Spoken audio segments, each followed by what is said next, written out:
Ahí la Unión Europea una vez más vuelven a liarla con los coches diésel, los coches de gasolina, todo lo que no sea eléctrico. Ya sabéis que la Unión Europea lo tiene completamente cruzado por delante. Otra vez han vuelto a cambiar la fecha límite que tenían para poder vender coches de gasolina, de diésel, todo lo que no sea electrificado. La Unión Europea se lo quiere cargar en el año 2035, pero esta fecha parece ser que ahora va a ser bastante más flexible y habrá que ver qué tipos de opciones nos van a proponer. Así que vamos a verlo todo. En este vídeo te voy a explicar de forma sencilla por qué la Unión Europea está reconsiderando esta medida estrella, cómo te afecta según tu caso, qué opciones tienes, si vas a comprar un coche en el año 2025 o en el año 2030, qué opciones vas a poder tener y todo en un idioma claro, sin muchos tecnicismos ni cosas raras, para que lo entiendas fácil. Pero vamos a empezar por el principio. ¿Qué fue lo que se aprobó originalmente? ¿Cuál fue la primera medida que tomó, en este caso, la Unión Europea? Pues en el año 2022 la Unión Europea aprobó un plan bastante ambicioso. A partir del año 2035 quedaría completamente prohibida la venta de coches nuevos de gasolina o de diésel. Solo se podrían vender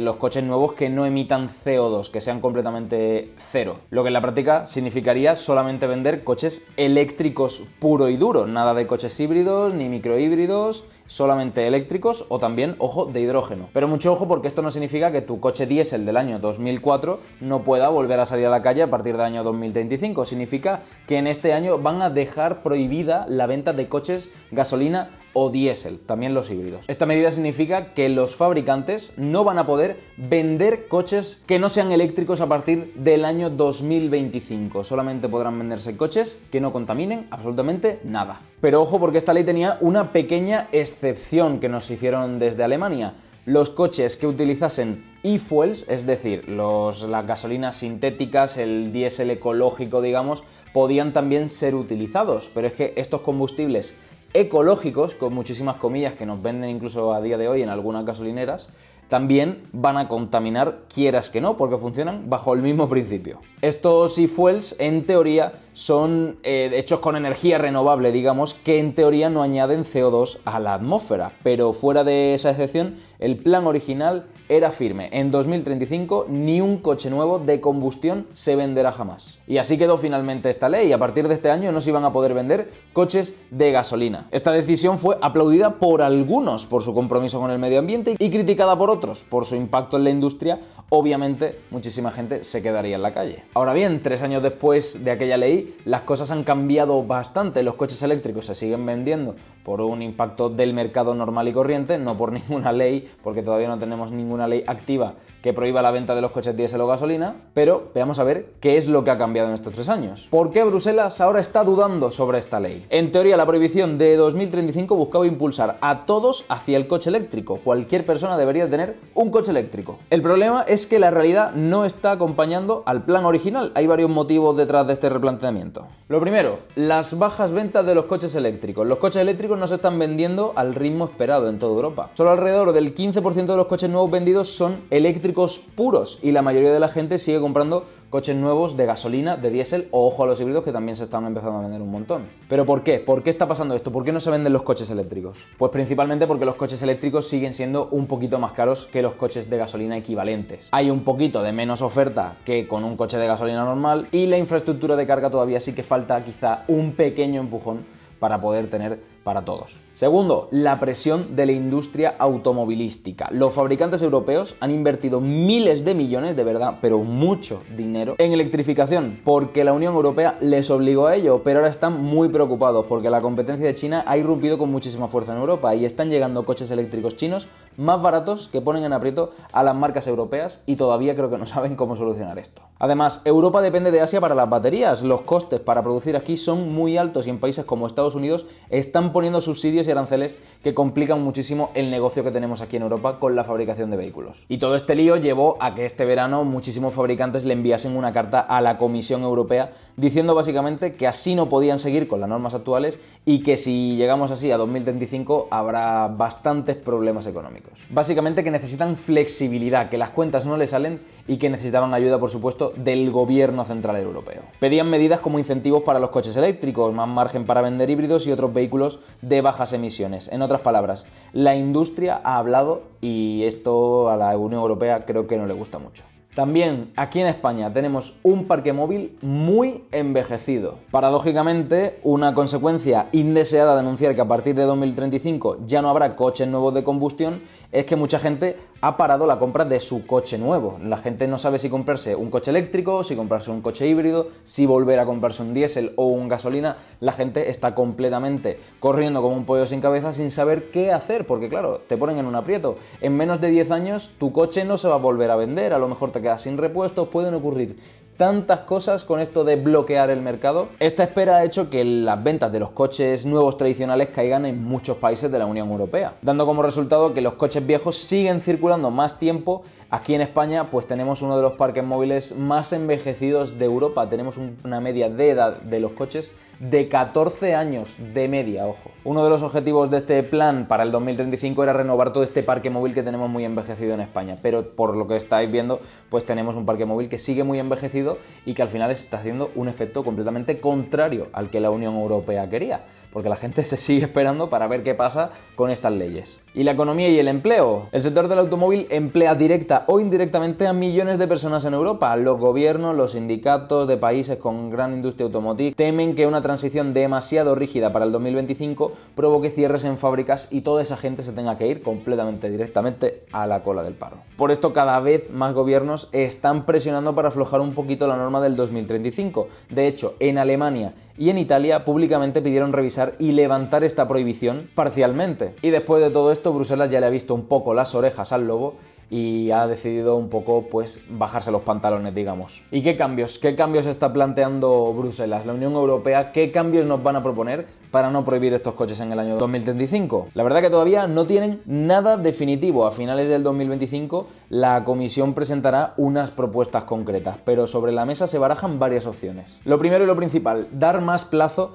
o hacer la transición escalonada. En lugar de un corte radical en el año 2035, se plantea extender algunos años más la venta de ciertos coches, como por ejemplo los híbridos o los híbridos enchufables, que a día de hoy la verdad que contaminan muy poco. Por ejemplo, un objetivo claro y que yo creo que se podría alcanzar sería, por ejemplo, pues un 90% de la reducción de emisiones en vez de un 100%, y para el 100% pues podrían alargarlo al 2040 o 2045, pero sin frenar el flujo actual del mercado, que el mercado es sabio. También aceptar los coches híbridos enchufables como un coche eléctrico normal a partir del 2035 yo creo que también sería una medida muy sabia. No puedes encasillar a una persona a obligarla a comprarse un coche eléctrico porque sí y porque sí. Yo creo que también tenemos muchísima tecnología para evitar este tipo de emisiones y aunque nunca sean iguales que las de un coche 100% eléctrico, tienes que dar ese tipo de libertades a la población. No puedes encasillar a alguien a algo. Un híbrido enchufable tiene un motor eléctrico y uno de combustión y puede hacer pues entre 50 y 150 kilómetros en modo 100% eléctrico. Y para viajes largos pues tienes un motor de gasolina con el que hacer muchos kilómetros y además que lo puedes llenar en un minuto. Si se permite su venta significaría que un coche que no es 100% eléctrico podría seguir en los concesionarios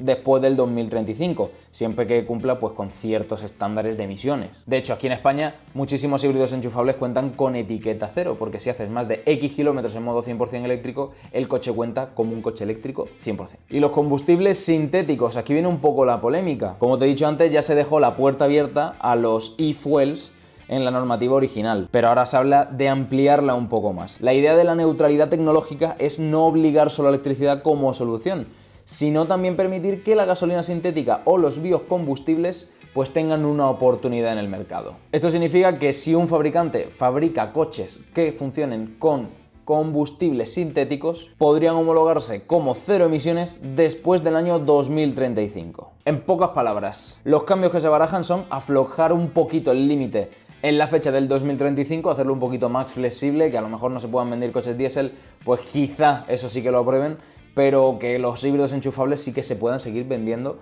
a partir del año 2035. Y también dejar la puerta abierta a nuevas tecnologías como los combustibles sintéticos. Así que ya está claro, el año 2035 va a dejar de ser un muro por el que no pasa la luz y pues va a empezar a ser un poquito más flexible para que podamos tener un poquito más de libertades. Pero ahora viene la gran pregunta, ¿cómo me afecta esto a mí como comprador, como posible cliente de un coche a partir de hoy? Si yo hoy me quiero comprar un coche, ¿qué debería de hacer? Pues siempre depende de tu situación y del coche que necesites. Vamos a verlo con ejemplos prácticos de distintos perfiles de conductor, porque no todos tenemos las mismas necesidades. Si básicamente conduces por ciudad, trayectos cortos, un entorno urbano, para ir muy cerca, probablemente ya te interesa un coche eléctrico o por lo menos un híbrido enchufable, aunque la norma de 2035 no exista. Porque en ciudad los eléctricos son la clave, no contaminan, que eso está muy bien, consumen muy poco en tráfico lento, que es lo que hacemos en ciudad, y en muchísimas ciudades como Madrid o Barcelona pues tenemos muchísimas ventajas también, ya no solo para aparcar, sino para entrar al centro. Pero ojo, si haces muchos viajes por carretera o autopista regularmente,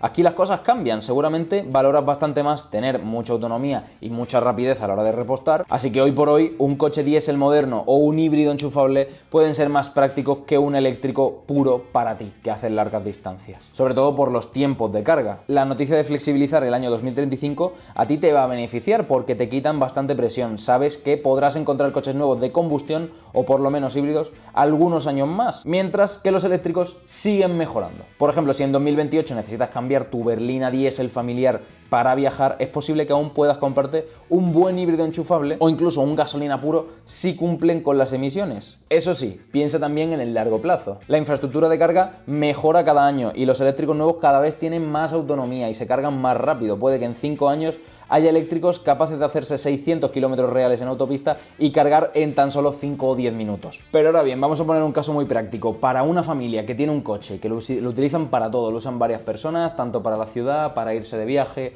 para todo.